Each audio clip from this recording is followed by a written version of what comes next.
Muito bem, Saber Direito retorna na sua quinta aula. Eu sou o professor Zé Maia, sou professor de Direito Constitucional, procurador do Distrito Federal e vamos dando continuidade ao curso Reforma do Poder Judiciário. Vamos abordar hoje, na quinta e última aula, a temática relacionada ao Tribunal Penal Internacional decorrente da sua inserção na Emenda Constitucional número 45. Muito bem. O Tribunal Penal Internacional foi criado no bojo de um tratado internacional, chamado Tratado Internacional de Roma, em que necessitou do ingresso de vários países para poder se efetivar. Antes de falarmos do tratado em si e do Tribunal Penal Internacional, vamos tecer algumas considerações de grande relevância para entendermos a necessidade de um tribunal penal de caráter internacional. Após a Segunda Grande Guerra Mundial e pelos horrores do regime nazista, sentiu-se a necessidade de criar, de institucionalizar um tribunal de âmbito internacional, para tentar buscar quebrar as barreiras das soberanias de algumas nações que, sob o manto da soberania, exercitavam as maiores atrocidades, buscava exatamente, quebrando essa barreira, possibilitar que um órgão multilateral pudesse punir dirigentes que praticassem crimes graves, crimes contra a humanidade, crimes de genocídio, invasão de um país em outro e assim sucessivamente. Bem, após a Segunda Grande Guerra Mundial, instauraram-se alguns tribunais, como o Tribunal de Nuremberg, só que esses tribunais faltava-lhes a legitimação. Por que faltava-lhe a legitimação? Porque esses tribunais, eles não nasceram de uma vontade multilateral. A questão multilateral para o direito internacional é de grande repercussão e de grande relevância. Por quê? Porque, como cada Estado é soberano, ele precisa o tribunal precisa de uma autorização de todos os países para poder afirmar a sua legitimidade. Sem isso, ele não tem para onde atuar, ele não tem respeitabilidade frente à comunidade internacional. Dentro desse contexto, o que é que nós temos? Dentro desse contexto, a ideia do pós-Segunda Guerra era exatamente criar um Tribunal Penal Internacional que tivesse a legitimidade pela adesão dos países no mundo inteiro. Só que, após a Segunda Grande Guerra, polarizaram-se dois grandes blocos no mundo. O bloco capitaneado de um lado pelos Estados Unidos e outro pela extinta União Soviética. Dada isso, com a criação desses grandes dois blocos, gerou-se o que nós conhecemos como a famosa Guerra Fria. E essa Guerra Fria acabou por completo inviabilizar qualquer possibilidade de buscar legislação para um Tribunal Penal Internacional. O motivo é simples. Como falei anteriormente, para que um tribunal de caráter multilateral tenha legitimidade, se faz necessário obrigatoriamente de um reconhecimento internacional para que cada um dos Estados passe a respeitar as decisões oriundas daquele Tribunal Penal Internacional de natureza multilateral. A Guerra Fria acabou com isso, com qualquer possibilidade nesse sentido. E o Tribunal Penal Internacional acabou ficando no aguardo de uma solução necessariamente em decorrência de uma busca de organização mundial que proporcionasse um reconhecimento de toda a comunidade internacional. Com isso, o que nós tivemos? Nós tivemos uma espécie de paralisia na busca de criação do Tribunal Penal Internacional. Com a queda do Muro de Berlim, com o esfacelamento do bloco socialista, retomou a discussão em torno do Tribunal Penal Internacional. Foi quando, na década de 90, foi firmado o Tratado Internacional de Roma na busca de organizar estruturar esse Tribunal Penal Internacional. Para que esse Tribunal Penal Internacional viesse a atuar, era necessário um número superior a 100 adesões, ou seja, adesão de pelo menos 100 países, para que ele pudesse realmente se efetivar. Dentro dessa perspectiva, vários países, inclusive o Brasil, passaram a aderir a esse Tribunal Penal Internacional, na busca exatamente de punir aqueles excessos eventualmente praticados por determinados mandatários de algumas nações que, sob o manto da soberania do seu Estado, acabavam por frustrar qualquer possibilidade de punição de determinados crimes, crimes de guerra, crimes de genocídio e assim sucessivamente. Para tentarmos ilustrar melhor essas considerações iniciais que fizemos, vamos verificar junto à bancada se há alguma dúvida para que seja esclarecida aqui para todos os demais. Professor, meu nome é Ednilson, eu sou estudante de Direito. Eu queria saber, caso o Tribunal Penal Internacional condene alguém e o país passivo dessa condenação não considere tal condenação, que providência seria tomada por esse tribunal? Muito bem. Ótima pergunta.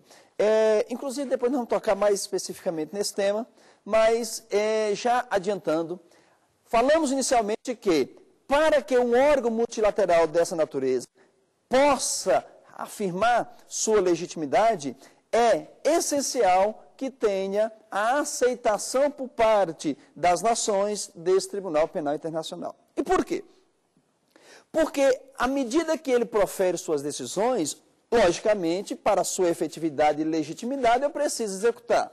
Se houve uma condenação, isso, para efeitos de punição, eu preciso recolher o criminoso que foi condenado. Se esse criminoso estiver em determinado país que não reconheça o Tribunal Penal Internacional, ficará inviabilizado da execução dessa decisão.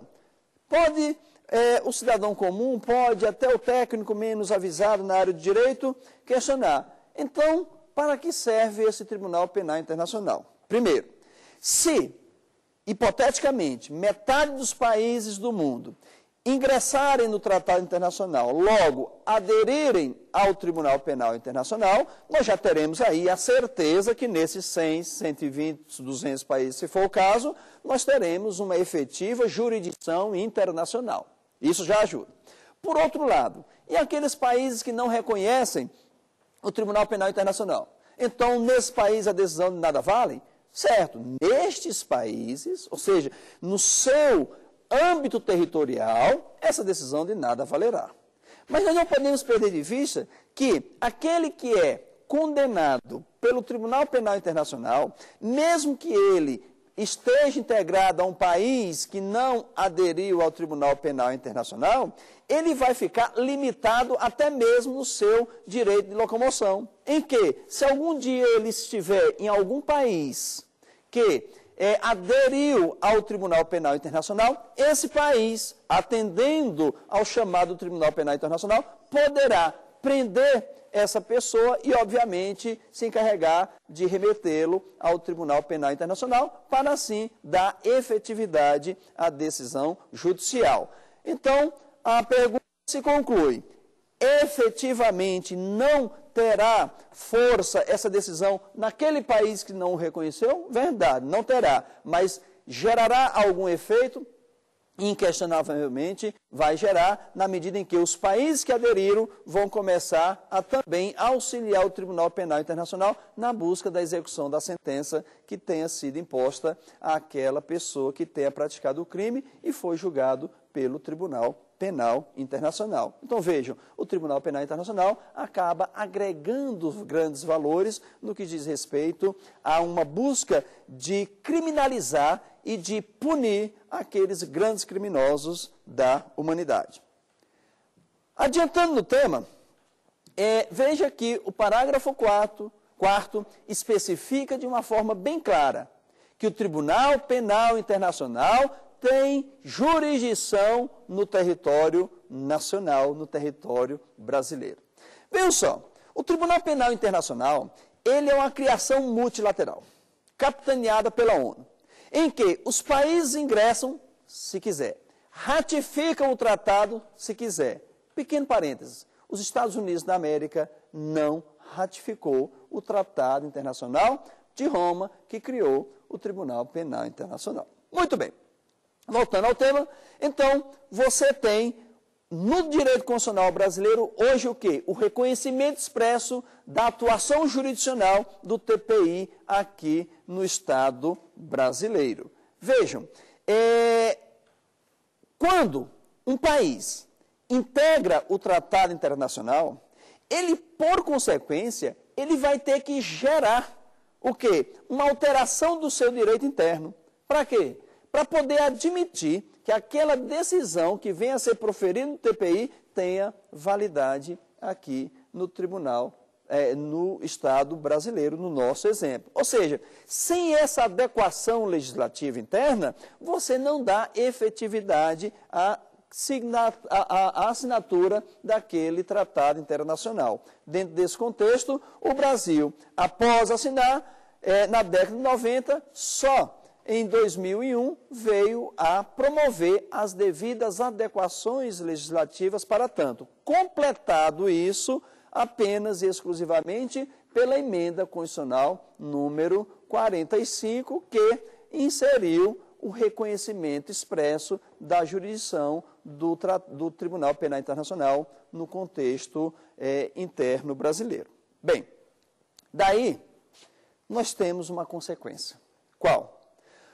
Lá no artigo 92 do texto da Constituição, especifica quais são os órgãos jurisdicionais no Brasil. E se você for nesse artigo 92, encontrará, são órgãos do Poder Judiciário, Supremo Tribunal Federal, Superior Tribunal de Justiça, tribunais estaduais e juízes de direitos, tribunais federais e juízes federais, tribunais do trabalho e juízes do trabalho, tribunais eleitorais e juízes eleitorais. Agora, você deve inserir no contexto dos órgãos jurisdicionais brasileiros o Tribunal Penal Internacional. Por quê? Simples. O Brasil agora disse para o mundo, o Tribunal Penal Internacional atua aqui no Brasil. É como se o Brasil tivesse criado um novo tribunal. Que novo tribunal é esse? O Tribunal Penal Internacional. O que significa isso? O que significa isso? Significa que, por exemplo, o Supremo Tribunal Federal tem jurisdição onde? Em todo o território nacional. O TRF da primeira região tem jurisdição em qual território? No território que especifica, que envolve aí algo em torno de 15 estados brasileiros. O juiz de direito da comarca do município A tem área de atuação jurisdicional onde? No município A. O Tribunal Penal Internacional tem área jurisdicional de atuação, dentre outras, aqui também no Brasil. Ou seja, o Brasil aderiu a um tribunal. É como se, em tese, nós colocássemos no rol dos tribunais, dos órgãos jurisdicionais do artigo 92, incluíssemos também o Tribunal Penal Internacional. Por que eu estou chamando a atenção para isso? Para termos a ideia exata e fazermos uma distinção futura no que diz respeito ao brasileiro nato. Bem, abrindo um pequeno parênteses para melhor compreender tudo que será abordado mais adiante. A necessidade de um Tribunal Penal Internacional nasce da ideia de soberania. Qual é a ideia de soberania que se tem e que se propala normalmente? Da soberania internacional, obviamente, que estamos falando. É de que, no âmbito territorial daquele país, em razão do exercício da sua soberania, ninguém pode promover qualquer ingerência aos negócios internos de um Estado. Não é à toa que, para uma decisão proferida em outro país ter validade aqui no Brasil, é necessário que ela seja ratificada pelo Brasil, especificamente por um órgão jurisdicional. Antes da emenda 45, o órgão ratificador dessa decisão era o Supremo Tribunal Federal. Após a emenda constitucional 45, passou a ser agora o órgão ratificador, o Superior Tribunal de Justiça. Bem, por que isso? Por causa da soberania do Estado brasileiro. Então, onde nasceu a ideia de soberania? A soberania nasceu no momento de transição da era medieval, em que, na busca para a era moderna, na busca de acabar com o esfacelamento europeu dos senhores feudais, os estados precisavam, ao se formar, ter uma autoridade até mesmo interna. Como é que eu, ao formar um estado, fracionado como ele é, por senhores feudais com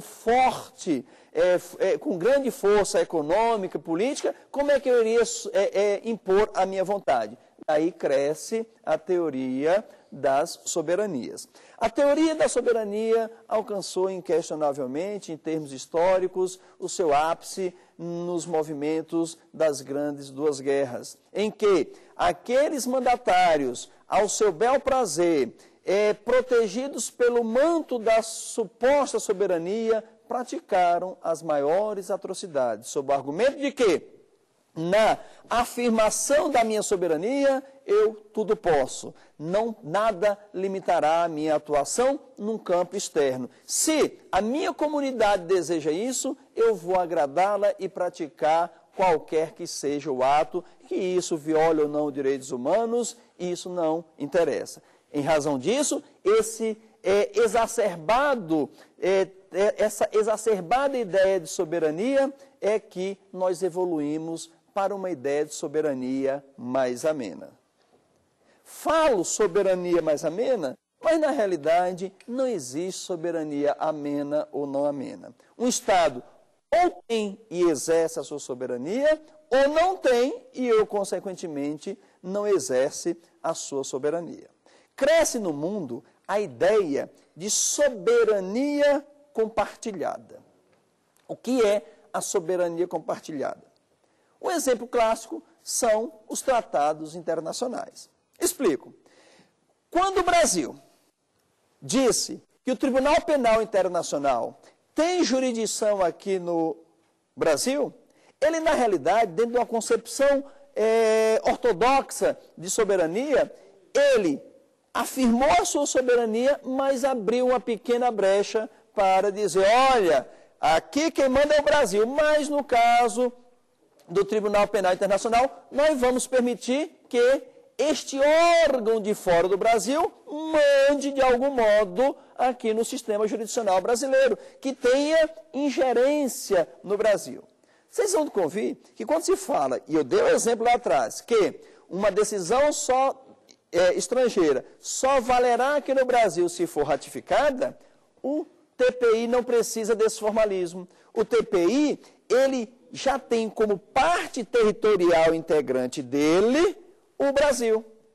Para melhor entendermos, é como se o TPI, imagine no mundo da ficção, o TPI sendo um grande país, um país global, em que tem várias esferas territoriais. Esse grande país chamado TPI, ele é dividido em pequenos pedaços que nós podemos chamar de regionalizações. Brasil, Inglaterra, se fosse o caso, Estados Unidos, não aderiu, e assim sucessivamente. Ou seja, nós temos um globo, e esse globo se chama TPI. E ele tem jurisdição em todos os campos territoriais abraçados pela regra do Tratado Internacional de Roma. Ou seja, o Tribunal Penal Internacional nada mais é do que para efeitos de sua competência, nada mais é do que uma grande nação. Imaginando que todos os países do mundo aderiram ao TPI, nós temos, obviamente, que concluir que esse TPI seria um balizador para evitar excessos em qualquer parte do mundo. Muito bem. Uma vez definido o compartilhamento das soberanias, porque isso é o compartilhamento, quando o Brasil disse que o Tribunal Penal Internacional terá jurisdição aqui, ele não abriu mão da sua soberania, ele só compartilhou junto com aquele Tribunal Penal Internacional. Então, eu promovo uma abertura para dizer, olha, eu mando aqui, mas eu, junto com você, permito que você também tenha uma atuação aqui em situações específicas para julgar os crimes especificamente definidos. Esses crimes são o genocídio, crimes de agressão, crimes contra a humanidade, são crimes de competência do Tribunal Penal Internacional. Muito bem. O Tribunal Penal Internacional define, lá no tratado de sua criação, quais são esses crimes que são da competência dele. Passo seguinte, define que as penas são aquelas lá previstas como, por exemplo, a prisão perpétua. Aí surge a dúvida. Como executar as decisões do TPI se, por exemplo, as regras do Tribunal Penal Internacional, as penas lá previstas, não estão consoante o regramento interno? Isso é uma questão de grande repercussão e que deve ser, de uma forma preocupante, analisada por todos aqueles que lidam com o direito, notadamente com o direito internacional e, claro, com repercussões no direito constitucional. Não sei se recordam, analisar as aulas passadas, mas nós fizemos diversas considerações que lá, naquele momento, podia até estar um pouco solta, mas ela se adequa aqui e, de propósito, elas foram colocadas lá atrás. Como, por exemplo, um direito suprapositivo, em que há uma normatividade não escrita partindo do pressuposto de que dignidade da pessoa humana, direitos humanos, são todos preceitos que passam no mundo globalizado a integrar um necessário conjunto de regramentos para coibir excesso. A ideia de soberania não é mais aquela do momento da transição do regime feudal para a era moderna. Não. A soberania ela tem que ser compartilhada. Não há mais aquele caráter absoluto das soberanias em cada estado, sob pena de, sob o manto da soberania, serem praticadas as maiores atrocidades. Voltando à questão interna, eu tenho que compatibilizar as normas do Tratado Internacional que criou o Tribunal Penal Internacional com o direito interno. Isso é verdade. E vou avaliar qual regra vai prevalecer. Eu não falei submissão de uma a outra, mas sim qual prevalecerá nas questões especificamente lá abordadas. O primeiro tema, a primeira discussão que surge é relacionada especificamente ao tipo de pena. A pena que se usa, que pode ser utilizada pelo Tribunal Penal Internacional é, por exemplo, a pena de caráter perpétuo. Mas aí surge uma discussão. E se o país não adotar a pena de caráter perpétuo, como é o caso do Brasil? Qual a solução? Segundo, o Brasil, por exemplo, não admite a extradição de brasileiro nato. E como faremos se esse Tribunal Penal Internacional for julgar um brasileiro e ele for um brasileiro nato? For cumprir a pena lá no Tribunal Penal Internacional, como vai acontecer esse julgamento lá, se ele é um brasileiro nato? Antes de ingressarmos nessas duas discussões, vamos aqui avaliar e verificar se algum dos presentes tem alguma pergunta ou consideração a fazer sobre as questões até agora levantadas ou novas que ainda não foram por nós abordadas. Meu nome é Newton, sou da Faculdade de Processos. A questão que eu queria levantar é justamente, professor, que você tocou agora, a questão de, por exemplo, um brasileiro nato vier a cometer, por exemplo, um crime de genocídio, o envio desse brasileiro lá para o tribunal não violaria a regra de não extradição do brasileiro nato? Qual é a natureza jurídica do envio desse brasileiro para lá? Seria extradição, entrega? Ok. Muito bem. Como nós falamos, alguns questionamentos têm que ser compatibilizados, vou até usar a expressão da soberania, tem que ser compartilhado entre o Tribunal Penal Internacional e o direito interno. Precisamos avaliar cada um deles. Primeiro, do brasileiro nato, como anotado aí na pergunta. Vejam só. O Brasil diz no artigo 5º da sua Constituição que não será concedida extradição de brasileiro nato. Será concedida extradição de brasileiro naturalizado, desde que cometido o crime antes da naturalização ou após a naturalização, desde que o crime seja de envolvimento em tráfico ilícito, entorpecentes ou drogas afins. Ou seja, o brasileiro nato não pode ser, sob qualquer condição, extraditado. Aí surgiu a dúvida. E aí, como é que eu vou julgar um brasileiro nato que tenha, aproveitando a pergunta, por exemplo, praticado o crime de genocídio? Vamos distinguir primeiro. A extradição ocorre entre países. País A quer julgar alguém lá, pede ao país B que remeta aquela pessoa para ser julgada e responder pelas leis de lá.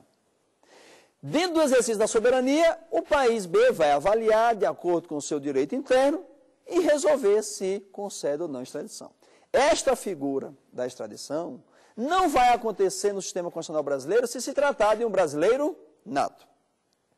Já quando se trata do Tribunal Penal Internacional, não estamos diante de extradição. Estamos diante da figura de entrega, que tem natureza jurídica distinta. No caso, eu não estou, Tribunal Penal Internacional, ao solicitar que o Brasil entregue aquele brasileiro, que pode ser um nato, ele não está fazendo um processo de extradição, é processo de entrega. E por ser processo de entrega, ele, obviamente, não está proibido frente ao texto constitucional, porque a Constituição fala de extradição. Você pode me perguntar e afirmar, mas professor Zélio, isso é mera sopa de letrinhas, em que o país A pede ao B com o nome técnico de extradição e isso não é possível. Mas quando o TPI pede ao país, aí pode entregar porque é chamado tecnicamente de entrega. Não seria mera sopa de letrinhas para permitir de uma forma atravessada uma, entre aspas, extradição de brasileiro nato? Não. A natureza jurídica é distinta, as figuras envolvidas são distintas, as partes são completamente distintas. Explico. Quando nós falamos da soberania, e foi de propósito, país A tem uma soberania que não pode investir na soberania alheia. Então ele pede ao país B que no exercício da sua soberania concede. Então, extradição é entre países. A entrega, não. A entrega é entre órgãos multilaterais e países. Continua sendo sopa de letrinhas, Hélio. Não, sabe por quê? Lembram-se que eu fiz o comentário anteriormente e dei uma ideia fictícia de que o globo terrestre era um país, entre aspas, chamado TPI? E que, na realidade, o Brasil reconhecia a jurisdição e, consequentemente, o Brasil era um pedaço desse grande país? Então, o TPI, um órgão internacional, quando busca lá no Brasil uma pessoa para ser julgado aqui na sua sede, ele não está pedindo, ele está buscando, porque ele está buscando algo em seu território. O Brasil é, para efeitos de natureza jurídica, um pedaço do Tribunal Penal Internacional. Ou seja, não é uma soberania contraposta a outra soberania. Pelo contrário, é o Tribunal Penal Internacional ingressando naquele território, que é território para esses efeitos dele, e solicitando a entrega desse cidadão para ser julgado segundo as regras do Tribunal Penal Internacional, a que o país pertence. Então, o país é como se fosse um pedaço desse grande país, para os efeitos específicos, chamado Tribunal Penal Internacional. Vê-se, portanto, que não estamos diante de sopa de letrinhas, ao contrário, estamos diante de regras completamente distintas. Portanto, o preceito constitucional que inviabiliza a extradição do brasileiro nato não prejudica em absolutamente nada o processo de entrega do cidadão brasileiro nato no ato de julgamento perante o Tribunal Penal Internacional. Indo além, e aí um pouquinho mais complicado. O Tribunal Penal Internacional, ele é regido pelo princípio da subsidiariedade. Esse princípio da subsidiariedade, vamos deixar aqui de lado um pouco, para voltarmos depois. A Constituição prevê que não admite crimes imprescritíveis, salvo 2. Os únicos crimes que o Brasil admite a imprescritibilidade são racismo e ação de grupos armados civis ou militares. Só que os crimes da competência do Tribunal Penal Internacional, eles são imprescritíveis segundo o Tratado Internacional especifica. Outro ponto, diz respeito às penas de caráter perpétuo. O Brasil não admite pena de caráter perpétuo. Vamos avaliar esses dois institutos à luz do direito do Tribunal Penal Internacional. Você pode me questionar, Zélio, os crimes que forem julgados perante o TPI, que venha julgar um brasileiro, o Brasil não pode deixar que seja julgado mediante a possibilidade de ser submetido à prisão perpétua. Ou, uma vez ocorrido já a prescrição segundo a lei brasileira, esse cidadão brasileiro não poderia mais ser submetido a julgamento lá no Tribunal Penal Internacional, sob pena de violar a Constituição sob aspecto da imprescritibilidade não ser admitida como regra no Brasil. Ou seja, quem assim sustenta está trazendo as lições das regras da extradição para o sistema do Tribunal Penal Internacional. Por que isso? Porque as regras da extradição prevêem que o Brasil não considerará a extradição quando aquele país prevê pena de caráter perpétua ou pena de morte, salvo se aquele país se obrigar a respeitar o limite máximo de 30 anos. A imprescritibilidade, a mesma regra no que diz respeito à extradição. Como eu falei anteriormente, a primeira coisa que nós temos que separar é soberania do Estado e a atuação do Tribunal Penal Internacional. Por isso aquele exemplo simples para entendermos muito bem que nós não estamos lidando com país e tribunal, mas sim tribunal envolvendo o país que aderiu ao Tribunal Penal Internacional. Então, este país é o tribunal. E por que essas considerações? Simples, porque a partir do momento que o Brasil aderiu ao Tratado Internacional, que criou o Tribunal Penal Internacional, ele abriu mão daquilo que ele previa em sua Constituição. E nessa medida, eu estou dizendo, os crimes são imprescritíveis, salvo racismo, salvo ação de grupos armados, civis e militares, e a partir do momento em que eu aderi ao tratado que criou o TPI, também são imprescritíveis, para efeitos de julgamento lá, aqueles crimes relacionados lá no Tratado Internacional que criou o Tribunal Penal Internacional. Você vai me corrigir e dizer, mas Hélio, nós estaremos aí desconsiderando a atuação do legislador constituinte originário. Nós estamos dando um passo além do poder constituinte originário. Nós estamos indo além do poder constituinte originário. Para chegar a falarmos isso aqui, foi que lá atrás nós repetidamente, e se você em casa tiver salvado em seu computador as aulas, vai rever esses pontos. Lá atrás, repetidamente, nós afirmamos, há categoricamente um direito suprapositivo hoje. Há inquestionavelmente um direito acima do direito posto por cada nação. E ela tem que existir sob pena de, sob o manto da soberania e do direito positivo, você praticar as maiores atrocidades. Nós vivemos numa universalização de direitos. Imagine você que um determinado país, em sua Constituição, admita, por exemplo, o genocídio. Vamos por esse raciocínio absurdo. Admitiu o genocídio. Esse mesmo país, posteriormente, adere ao Tratado Internacional do TPI. O que esse país estará fazendo com o seu genocídio interno? Estará dizendo, eu não quero mais o genocídio, tanto é que eu aderi ao Tratado Internacional que diz que quem vai julgar aqui nas questões relacionadas ao TPI pode ser, inclusive, o Tribunal Penal Internacional. Ou seja, eu criei uma regra acima do direito positivo de cada país. Essa regra aplica-se também à imprescritibilidade.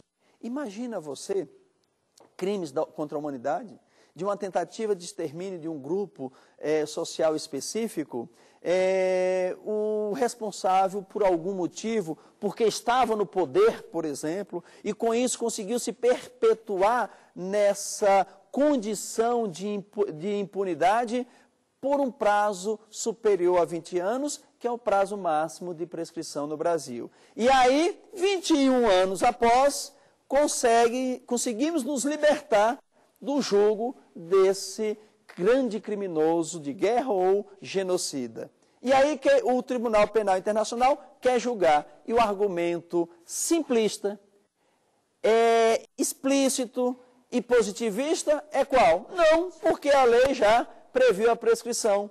E essa prescrição está prevista na Constituição. Será que é justo que esse crime tão grave não seja rechaçado pela comunidade internacional e pelo país? Isso é debate que está palpitante no mundo inteiro. Tivemos recentemente a discussão de Fujimori no Peru e outros que vão nessa mesma linha. Ou seja, não vejo absolutamente nenhum problema de serem imprescritíveis aqueles crimes previstos no TPI, de ter previsão de prisão perpétua, porque eu entendo que a partir do momento que aderimos ao Tribunal Penal Internacional, nós aderimos a todos os seus regramentos, uma vez que se trata de busca de salvaguarda de preceitos maiores do que preceitos incertos em qualquer que seja a norma interna de um país.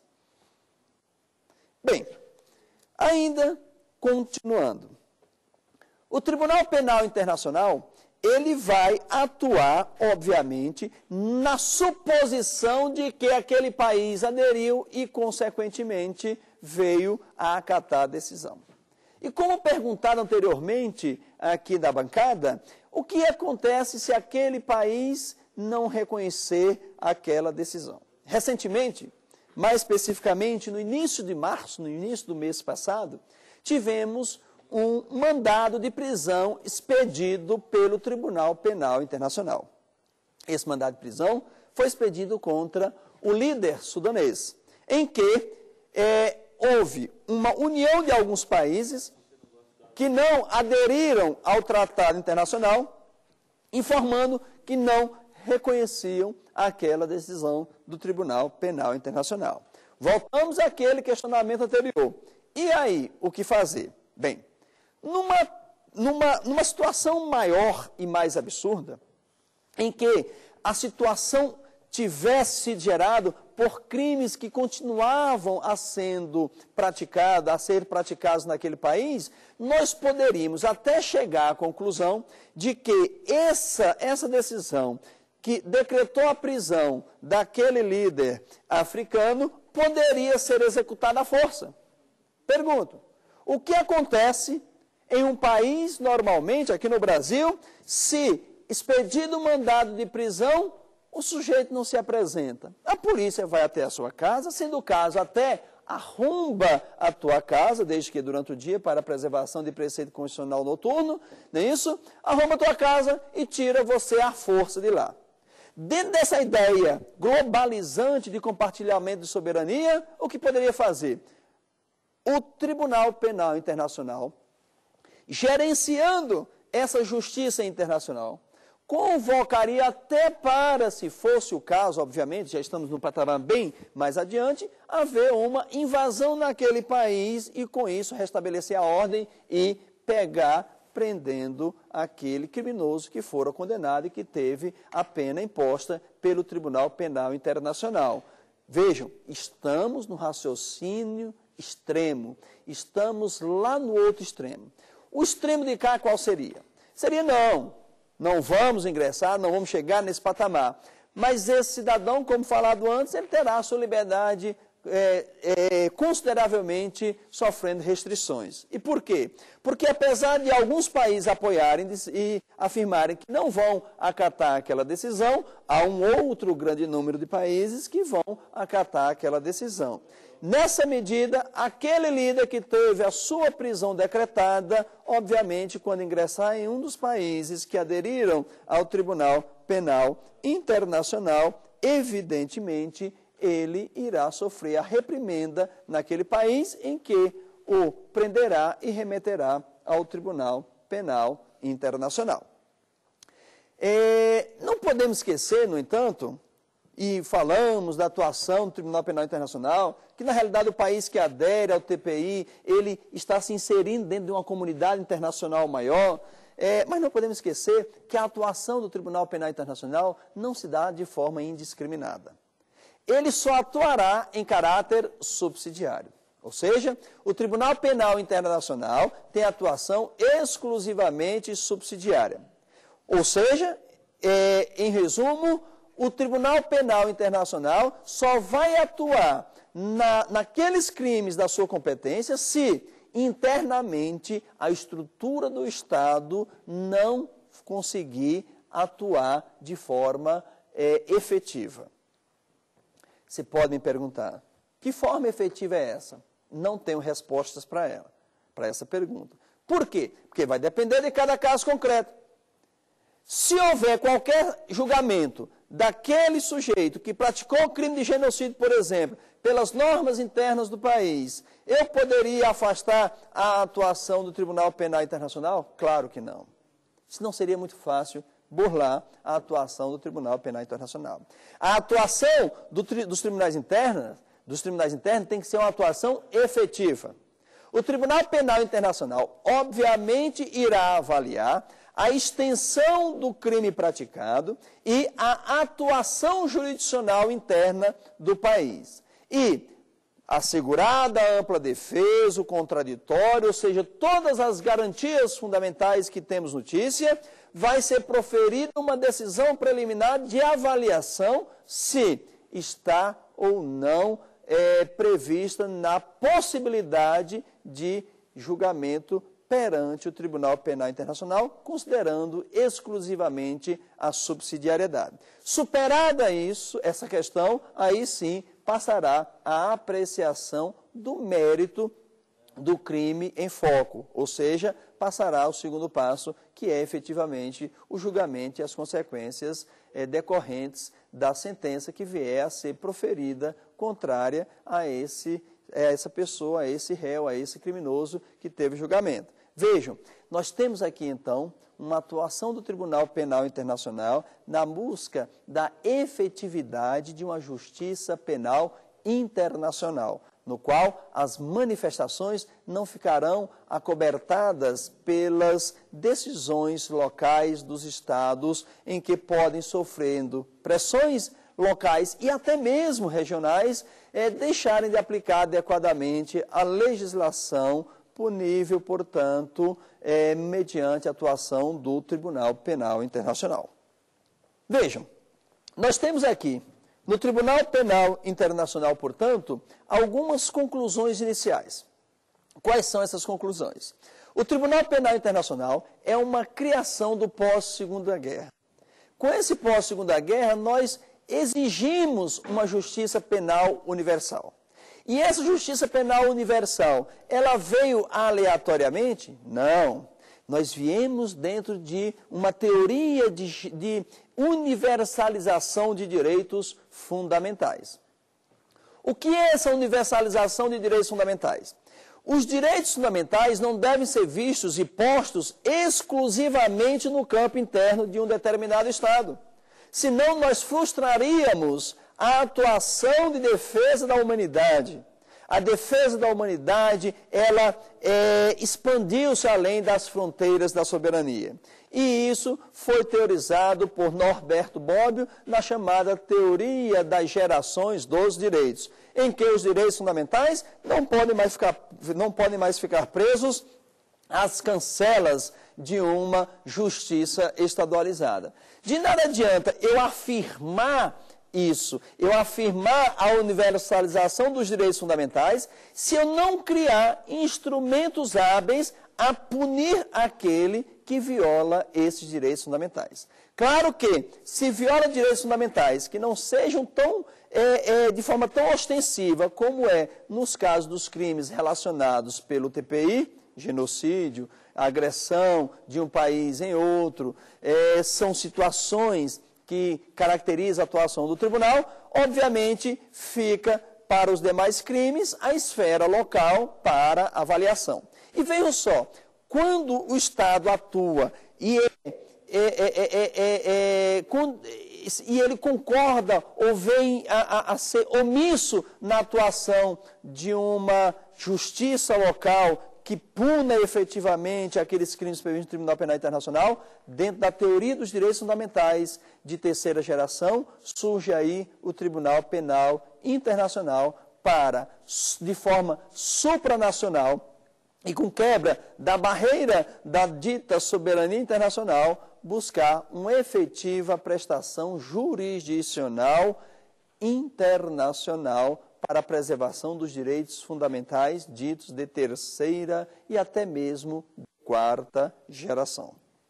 Bem, em resumo da aula de hoje, e também no resumo de todo o conteúdo que foi abordado nas 5 aulas que colocamos aqui sobre a reforma do judiciário, então nós temos uma necessidade de entendermos que a reforma do judiciário nos proporcionou uma efetiva melhora na busca da jurisdição.